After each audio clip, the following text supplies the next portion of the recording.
আজ এমন একটা ছবি তুলে ধরছি যা প্রাচীন যুগের ছবি এখন নতুন করে গ্রামে গ্রামে দেখা যাচ্ছে। তাহলে কি প্রাচীন যুগের ঐতিহ্যকে ফিরিয়ে আনতে এই চিত্র উঠে আসছে? এই প্রচন্ড গরমে তীব্র জলকষ্টে ভুগছেন এলাকার বাসিন্দারা। লোকসভা ভোট চলছে, জনপ্রতিনিধিরা যাচ্ছেন সমস্যা সমাধানের আশ্বাস দিচ্ছেন, কিন্তু সমস্যা সমাধান হচ্ছে কই? এই যে ভোট আসে, ভোট চলে যায়, এখানে কি আসে কেউ দেখা করে নেতারা? তারা কি বলে? তারা ওই তো ভোটের সময় আসে, ভোট নেয়, আবার চলে যায়, যেমন কাজ মিটে যায় ওদের, শেষ হয়ে যায়। কি বলে তারা? কি বলবে, করে দেবে, ভোট দাও, আমরা কল করে দেবো, বাড়ি করে দেবো, আলো দিয়ে দেবো, সবই বলে। তারপরে ভোট মিটে গেলে আর কিছু নেই। হুগলির এক ঘটনা আপনাদের সামনে তুলে ধরছি। তারকেশ্বর বালিগড়ি 1 নম্বর গ্রাম পঞ্চায়েতের অন্তর্গত হাঁসপুকুর ভূমিজপাড়া এলাকা। এই এলাকায় বাসিন্দারা বলছেন একটি মাত্র অগভীর নলকূপ আছে।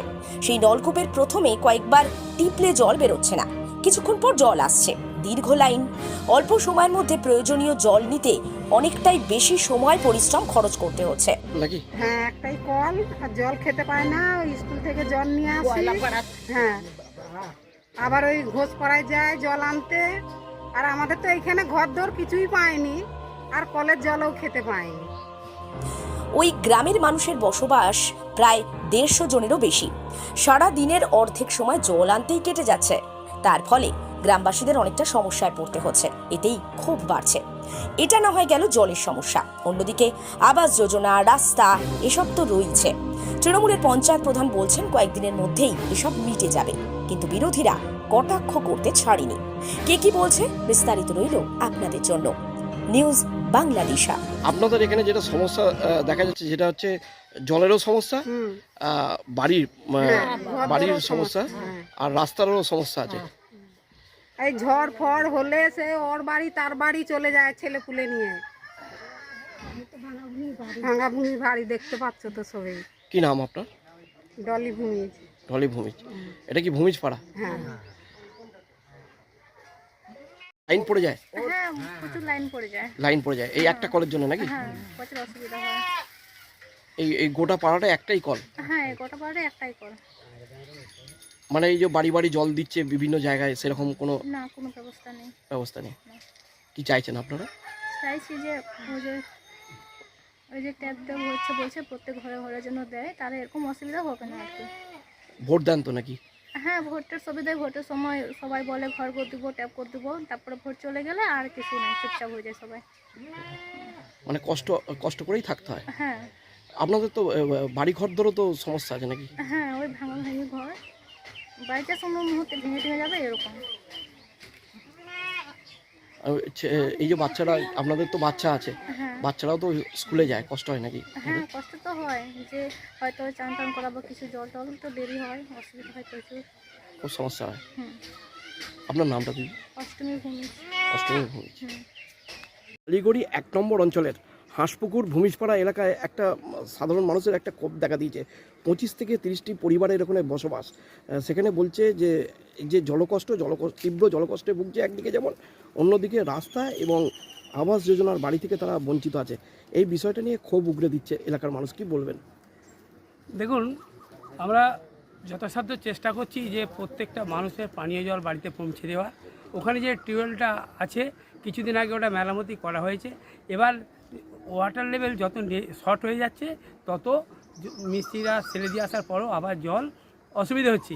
তো খুব শীঘ্রই, আপনি যখন বলছেন, আমি খুব শীঘ্রই কাল পরশুর মধ্যে সমস্যাটা সমাধান করে দেবো, টিউবওয়েলটা রিপেয়ারিং করে দেবো। এছাড়াও একটা মানে ওরা বলছে যে দীর্ঘদিন তারা মানে এই আবাস যোজনার জন্য জানিয়ে এসছে, কিন্তু এবারে আবাস যোজনার ব্যাপারটা হচ্ছে সম্পূর্ণ সরকারি আমল ওপর মহল পর্যন্ত হয়ে আছে, যে ঘর স্যাংশন হয়ে আছে, কিন্তু বিভিন্নভাবে আমাদের কেন্দ্রীয় সরকার আবাস যোজনা টাকা দেওয়া বন্ধ করে দিয়েছে। ডিসেম্বর মাসে দেবে বলেছিল 22 সালে, কিন্তু তারপর থেকে বন্ধ আছে।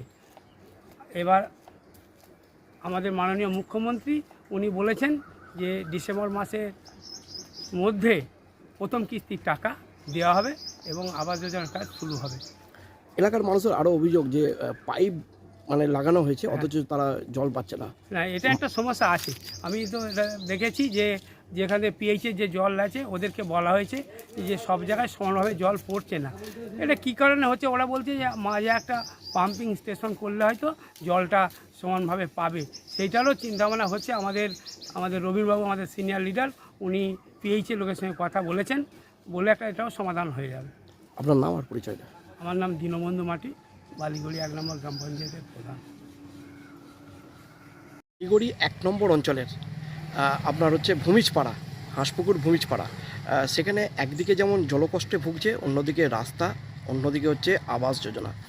একটা মানুষের ক্ষোভ দেখা দিচ্ছে, কি বলবেন বিষয়টা নিয়ে?